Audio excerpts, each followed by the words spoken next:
우리가 이처럼 기분 좋게 서로 인사도 하고 기쁜 얼굴로 웃음 지으며 예배 시간에 하나님 앞에 영광을 돌리고 있습니다만, 성도들은 항상 사탄의 도전 속에 살아가고 있음을 잊어서는 안 될 것입니다.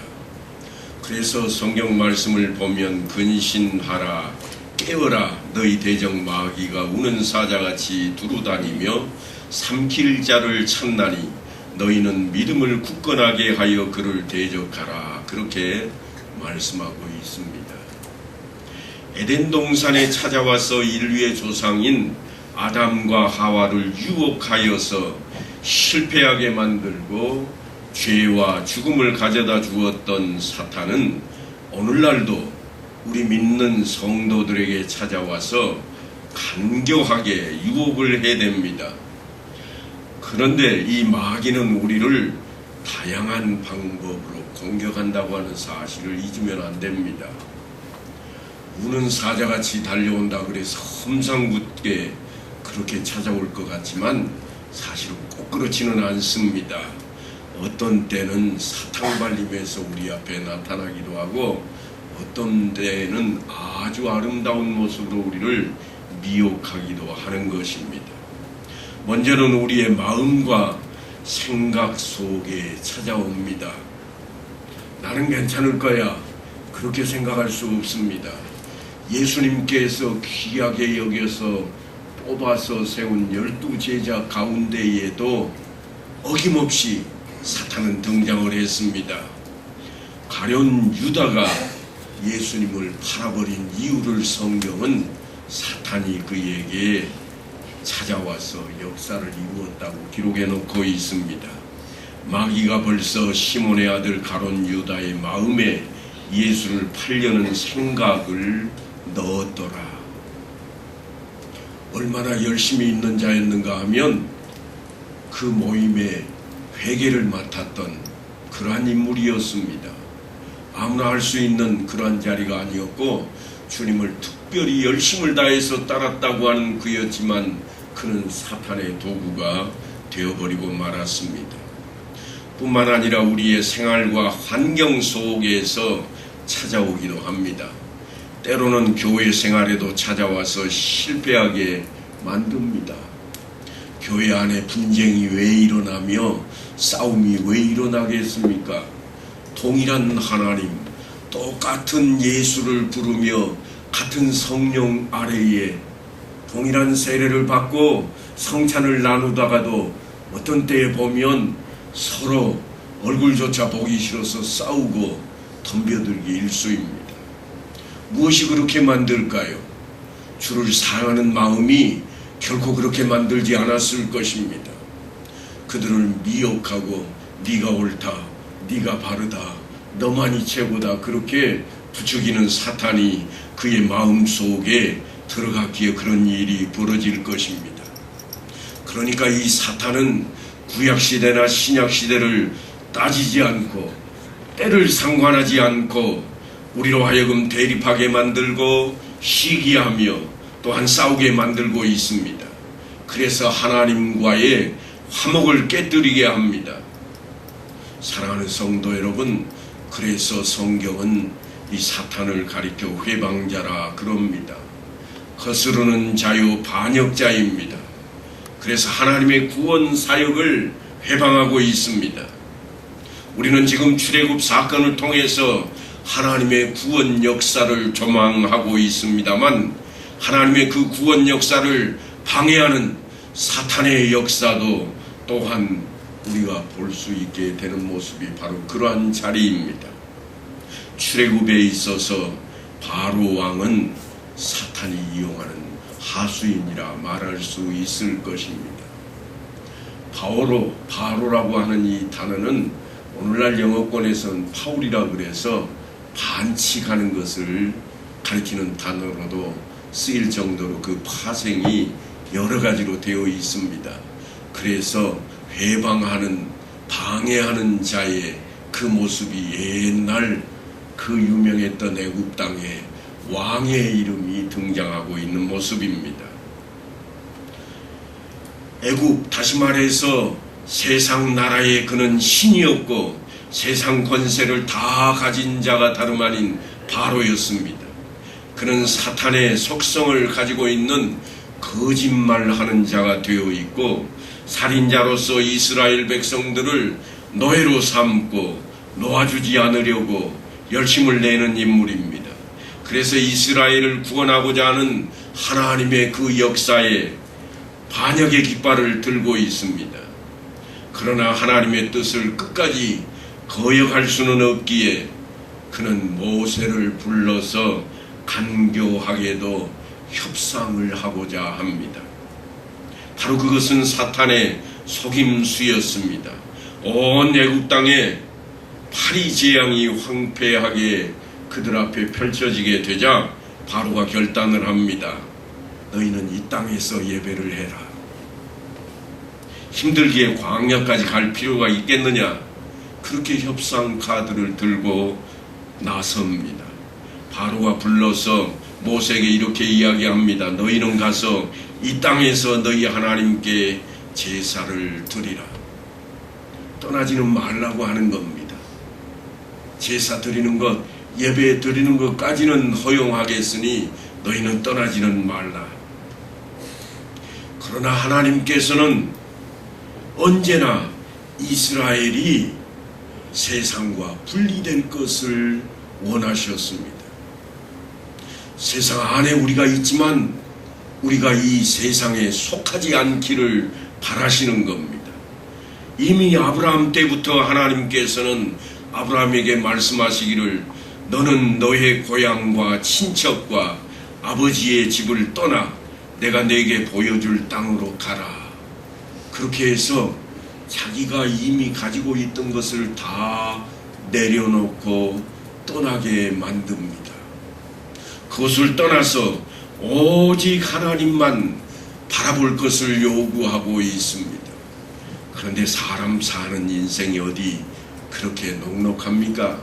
물론 처음에는 하나님을 쳐다보고 오직 하나님 앞에 엎드리는 것 같다 하도 뭔가 자신들도 할 수 있을 것이라 그런 생각이 들기 시작하면 슬그머니 하나님을 떠나버리는 게 우리 인생들의 모습입니다. 바로 그것은 세상과 짝을 할 때에 하나님을 떠나서 하나님을 배반하고 그래서 전국에는 원수가 되는 자리가 그들이 서는 자리가 되어버리고 맙니다. 그래서 야고보는 말씀으로 전하기를 세상과 벗된 것이 하나님과 원수됨을 알지 못하느냐. 그런즉 누구든지 세상과 벗이 되고자 하는 자는 스스로 하나님과 원수가 되는 것이니라 그랬습니다. 사도 요한도 이렇게 이야기합니다. 이 세상이나 세상에 있는 것들을 사랑하지 말라. 누구든지 세상을 사랑하면 아버지의 사랑이 그 안에 있지 아니하나니라. 세상을 사랑하지 말라. 세상 안에 있지 말라는 이야기가 아닙니다. 세상 안에 머물지만 결코 세상을 사랑하지 말라. 세상 안에 너희가 있으나 또한 어떤 물건들을 너희가 사용하고 이용하지만 그것을 사랑하지는 말라. 그렇게 요구하고 있는 모습입니다. 사도 바울도 이렇게 이야기합니다. 그러므로 너희는 그들 중에서 나와서 따로 있으라. 그러나 사탄은 오늘날도 지금까지 정붙이고 살던 땅을 떠나지 말라고 유혹합니다. 하나님께서 광야에만 계시더냐? 꼭 교회에 나가서 예수 잘 믿는 것이 되어야만 되겠더냐? 교회 나가지 않고도 예수 잘 믿을 방법은 있다고 유혹하고 있습니다. 그러나 여러분, 우리는 그런 이야기에 결코 현혹되어서는 안 될 것입니다. 늘 말씀을 드립니다만 신앙은 자기 자신의 생각을 양보하는 것이 아닙니다. 내가 이만큼 양보하겠다. 그것은 결코 신앙이 아닙니다. 내가 하나님께 이만큼은 양보했으니 그 정도면 하나님이 인정하실 거라. 그것은 결코 신앙이 아닙니다. 자신의 생각을 포기하는 것이 신앙입니다. 생각을 아예 내려놓는 것입니다. 하나님의 뜻을 따르는 겁니다. 그래도 애굽 땅을 떠나야겠다고 하는 모세 앞에 지금 바로가 양보 좀 하라고, 조금만 더 내려놓으라고 그렇게 협상 카드를 들고 다가섭니다. 바로가 이르되 내가 너희를 보내리니 너희가 너희 하나님 여호와께 광야에서 제사를 드릴 것이나 너무 멀리 가지는 말라. 처음에는 못 가게 하더니 이 땅에 살아 그러더니 이번에는 조금 더 양보합니다. 멀리는 가지 마라. 그러나 여러분, 신앙은 결코 양보하는 것이 아닙니다. 그걸 받아들이는 순간 우리는 그 협상에 휘말려 버리고 말 것입니다. 그것이 다름 아닌 오늘날 사탄이 우리에게 가장 많이 사용하는 방법입니다. 믿기는 믿되 너무 광신자가 되지 말라. 신앙을 갖기는 갖되 너무 깊이 빠지지 말라. 그렇게 유혹하는 것입니다. 그래서 믿기는 믿되 적당하게 경계선에서 머물라고 하는 겁니다. 이것도 좋사오니 저것도 가하나이다. 그 자리에 서서 신앙 아닌 신앙의 모습을 나타낼 것을 요구하고 있는 것이 세상입니다. 그래서 세상도 가깝고 동시에 주님도 가까운 것에 있으라고 하는 것입니다. 이것은 다름 아닌 사탄의 속임수입니다.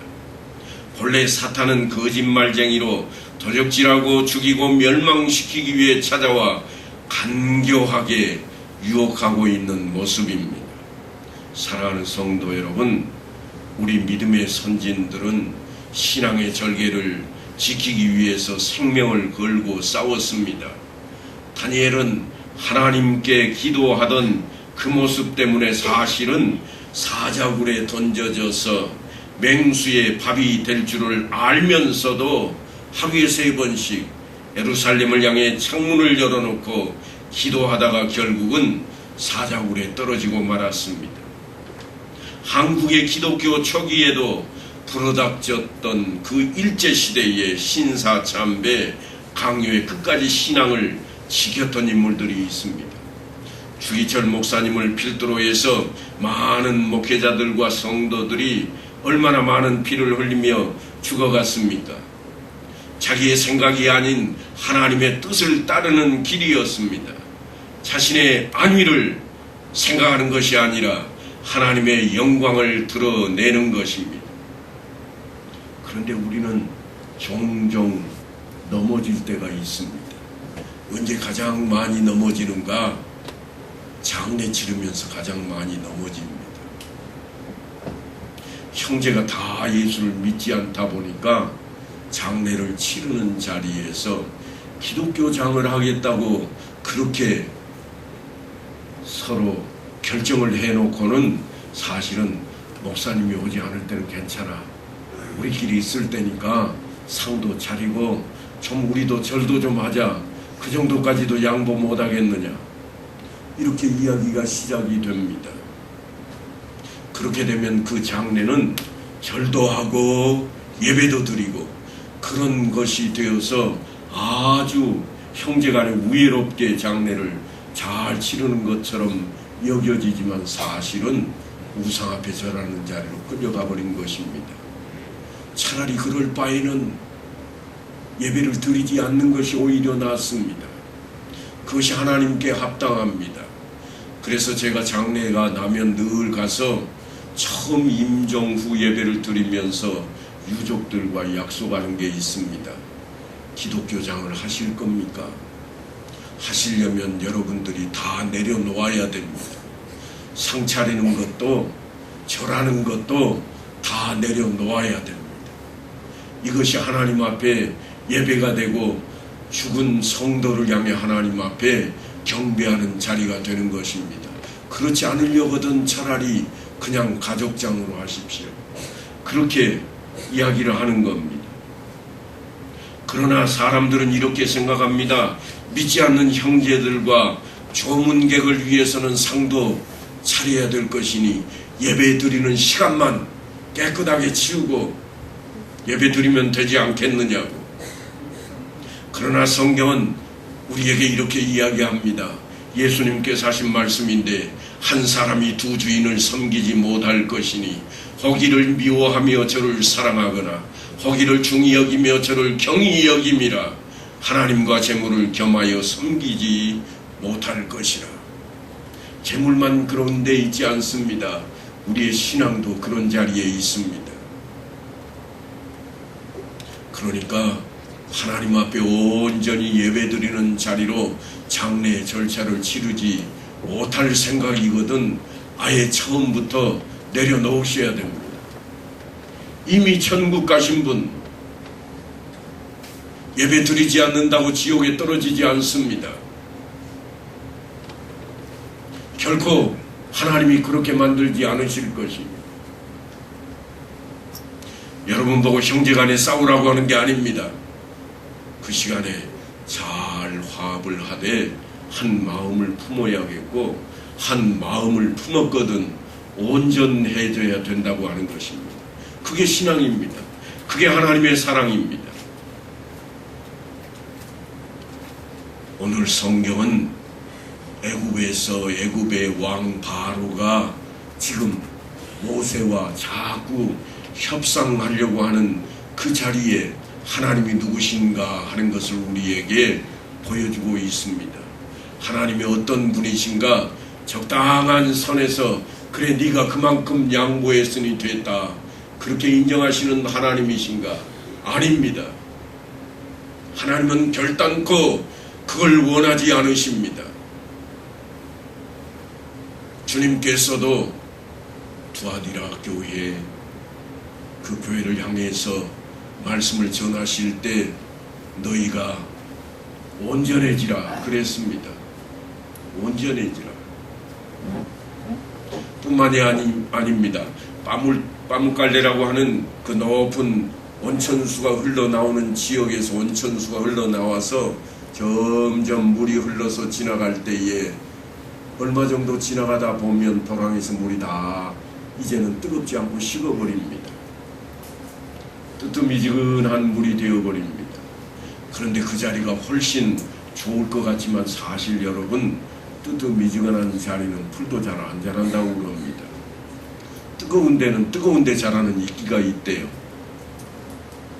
차가운 데는 얼음 속에서도 식물이 뿌리를 내리고 있다가 눈만 녹으면 싹을 내고 꽃을 피웁니다. 여러분이 잊지 마십시오. 우리의 신앙이 정말 차갑든지 뜨겁든지 해야 됩니다. 안 믿으려면 안 믿는 자리로 가버려야 그것이 우리의 노력하는 흔적이 없어질 겁니다. 무슨 말씀인가 하면 자랑거리가 사라질 겁니다. 나는 이만큼 했다. 그래서 내놓을 만하다고 생각하는 것이 신앙인 걸로 생각하시면 안 됩니다. 그것은 자랑거리일 뿐입니다. 오늘 성경은 이렇게 이야기합니다. 애굽 전역에 때 아닌 우박이 내리더니 이제는 재앙이 내려서 메뚜기가 온 천지에 우글거리며 남아있는 식물을 다 갉아 먹어버렸습니다. 그래서 어떻게 됐는가? 바로의 신하들이 왕 앞에 나옵니다. 어느 때까지 이 사람이 우리의 함정이 되리이까? 그 사람들을 보내어 그들의 하나님 여호와를 섬기게 하소서. 왕은 아직도 애굽이 망한 줄을 알지 못하시나이까? 바로의 신하들마저 이제 마음이 돌아섰습니다. 그래서 바로가 어떻게 하는가 하면 신하들이 모세와 아론을 불러오자 그들에게 이렇게 이야기합니다. 너희 대표들만 가서 여호와를 섬겨라. 가서 너희 하나님 여호와를 섬기라. 갈 자는 누구누구더냐? 그렇게 바로가 호기롭게 외치고 있습니다. 하지만 모세가 이렇게 이야기합니다. 우리가 여호와 앞에 절기를 지킬 것인즉 우리가 남녀노소와 양과 소를 데리고 가겠나이다. 우리는 그냥 한두 명 갈 게 아니라 남녀노소 할 것 없이 모두가 갈 것입니다. 뿐만 아니라 너희가 그렇게 귀하게 여기는 양과 염소도 다 데리고 갈 것이라. 하나님께서는 하나님의 일을 행하실 때마다 늘 하나님의 사람들을 동원하십니다. 오늘 출애굽기에는 그 일을 위해 모세가 동원되고 있습니다. 여호와께서 모세에게 이르시되 하늘을 향하여 내 손을 내밀어 애굽 땅 위에 흑암이 있게 하라. 곧 더듬을 만한 흑암이리라. 오늘 본문은 이렇게 외치고 있습니다. 모세가 하나님 말씀대로 하자 캄캄한 흑암이 3일 동안 애굽 온 땅을 덮었습니다. 흑암의 재앙이 시작되었습니다. 하지만 온전한 그런 흑암은 아닙니다. 그저 손으로 더듬을 만한 여지를 남겨두고 있습니다. 그런 어둠입니다. 하지만 평상시처럼 일상생활을 할 수 있는 그런 모습은 아닙니다. 그동안 사람들이 서로 볼 수 없으며 자기 처소에서 일어나는 자가 없으되 온 이스라엘 자손들이 거주하는 곳에는 빛이 있었더라. 하나님께서는 놀랍게도 이스라엘과 지금 애굽 땅을 구별시켜 놓고 있습니다. 하나님의 백성들이 있는 곳, 하나님의 말씀이 머무는 곳과 그렇지 않은 세상을 완전히 분리시켜서 전혀 다른 땅으로 저들 앞에 보여주고 있습니다. 한마디로 창조주의 놀라운 능력입니다.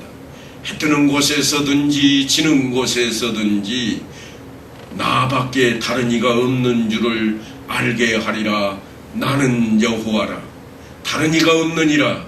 나는 빛도 짓고 어둠도 창조하며 나는 평안도 짓고 환난도 창조하나니 나는 여호와라. 이 모든 일을 행하는 자니라. 이게 이사야 선지자가 외쳤던 하나님의 모습입니다. 하나님의 그 놀라운 능력, 하나님이 누구신지를, 어떤 분이신지를 세상에 지금 알리고 있는 모습입니다. 물론 세상 나라인 애굽에서 종살이하고 있는 이스라엘 백성들이 하나님의 백성들이요, 그 조상들에게 약속하셨던 대로 해방시키고 거룩한 백성으로 살아가게 하실 것입니다. 그러나 먼저는 이 이스라엘 백성들에게조차도 하나님이 누구신지를 알리시고 세상 나라인 애굽 땅에도 하나님이 누구신지를 알려야만 했습니다. 그래서 하나님이 누구신지를 안다고 하는 것은 대단히 중요합니다. 이스라엘 백성들 뿐만 아니라 이방인들마저도 알아야 됩니다. 그래야 먼 훗날 이방인들도 하나님의 구원 역사에 동참하게 되어질 것입니다. 재앙이 3일 동안 임하게 되었습니다. 캄캄한 흑암이 3일 동안 애굽 온 땅에 있었습니다. 그러니까 애굽 사람들은 마치 무덤 속에서 죽음을 맛보고 있는 것과도 같습니다. 마지막 재앙이 이룰 것인데 그것은 무슨 재앙인가 하면 장자들이 죽어버리는 놀라운 재앙입니다. 3일 동안 그들이 흑암에 지내는 것은 죽었거나 죽음이 임박한 자들처럼 죽음을 맛보는 모습입니다. 그래놓고 마지막으로 장자의 죽음을 목전에 두고서 이제 그 경고로 이 재앙이 찾아오고 있습니다. 하지만 여전히 바로는 이렇게 이야기합니다. 너희는 가서 여호와를 섬기되 너희의 양과 소는 머물러 두고 너희의 어린 것들은 너희와 함께 갈지니라. 재물이 없이는 떠날 수 없는 사람의 속성을 고스란히 드러내놓고 있습니다. 한마디로 재물은 남겨두고 몸만 가라, 그런 이야기입니다. 그들이 몸만 떠난다면 물론 하나님께서 그들을 먹여 살리실 수도 있겠지만 바로의 생각 속에는 굶어 죽을 것이라. 그러니 어찌 된다고요? 안 갈 거라, 가지 않을 거라고 생각을 합니다. 신앙생활을 하다 보면 교회에서 예배 시간도 잘 지키고 믿음이 아주 좋은 것 같은데 물질에는 인색한 그런 사람들도 종종 있습니다. 하지만 성경은 우리에게 뭘 요구하는가 하면 물질은 마음의 표시요 믿음의 표시라 그렇게 가르치고 있습니다. 신앙 고백과도 같다고 가르칩니다. 제가 늘 10의 1조를 드리는 이들을 축복할 때 기도하는 내용이 그래서 저들의 신앙 고백이라 그런 표현을 쓰고 있습니다만, 인색함은 우리의 신앙이 없음을 드러내는 자리가 되는 것입니다. 예수님께서 뭐라고 말씀을 하시는가 하면 내 보물이 있는 그곳에는 내 마음도 있느니라. 뿐만 아니라 하늘에 보물을 쌓아두라. 그곳에는 동록도 없노라고 가르칩니다. 하지만 사탄 마귀는 그 물질을 우리가 갖고 있기를 원합니다. 왜 우리가 갖고 있기를 원할까요? 빼앗아가기 위해 그렇습니다. 자기 것으로 만들기 위해 그런 것입니다. 세상 물질을 세상적인 것에 사용하려고 하나님께 인색하게 만들어버립니다. 세상과 타협하면서는 결코 하나님을 기쁘시게 할 수 없음에도 불구하고 사탄은 적당하게 우리로 하여금 그 길로 갈 것을 요구합니다. 출애굽기 10장 25절로 26절에 보면 모세가 이렇게 이야기합니다. 왕이라도 우리 하나님 여호와께 드릴 제사와 번제물을 우리에게 주어야 하겠고, 지금 바로 왕은 너희의 물질은 놓고 가라 그러는데 모세가 그 바로에게 하는 말이 왕도 재물을 내놓아야 됩니다. 우리가 재물 가지고 가는 것은 아무것도 아니라 그것 막을 게 아니라 왕도 스스럼 없이 재물을 내주어야 되겠다. 물론 나중에 출애굽할 때 보면 이스라엘 백성들이 떠날 때에 그들을 부렸던 주인들이 다 기금속까지 종들에게 줍니다. 그것이 어떤 모습인가 하는 것을 성경은 우리에게 이렇게 이야기합니다. 우리의 가축도 우리와 함께 가고 한 마리도 남길 수 없으니 이는 우리가 그 중에서 가져다가 우리 하나님 여호와를 섬길 것임이며, 또 우리가 거기에 이르기까지는 어떤 것으로 여호와를 섬길는지 알지 못함이라. 하나님 것이라 지금 그렇게 주장하고 있는 것입니다. 세상에 우리가 가지고 있는 이 물질이 내 것인 줄 아느냐? 내 것이라면 내가 너에게 주겠다마는 아니라 이 재물은 다 하나님 것이라. 모세가 지금 하는 이야기는 모든 재물은 하나님의 것이라. 네가 누리고 있는 그것마저도 하나님의 것이니 너조차도 네가 가진 것 중에 재물을 내놓아야 되겠노라. 모세의 이 말을 들은 바로가 대노합니다. 너는 나를 떠나가고 스스로 삼가 다시 내 얼굴을 보지 말라. 네가 내 얼굴을 보는 날에는 죽으리라. 결국 협상이 결렬되었습니다.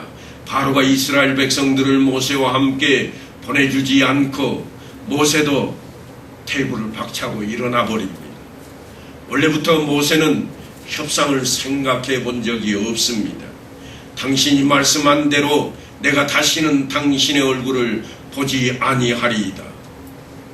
그러니까 모세가 가지고 있는 이 신앙의 원초는 타협에 있지 않습니다. 결단입니다.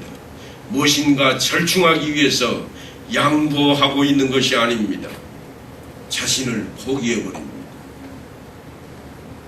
죽을 자리에 갈지라도 자신을 포기하고 있습니다. 오직 하나의 선택입니다.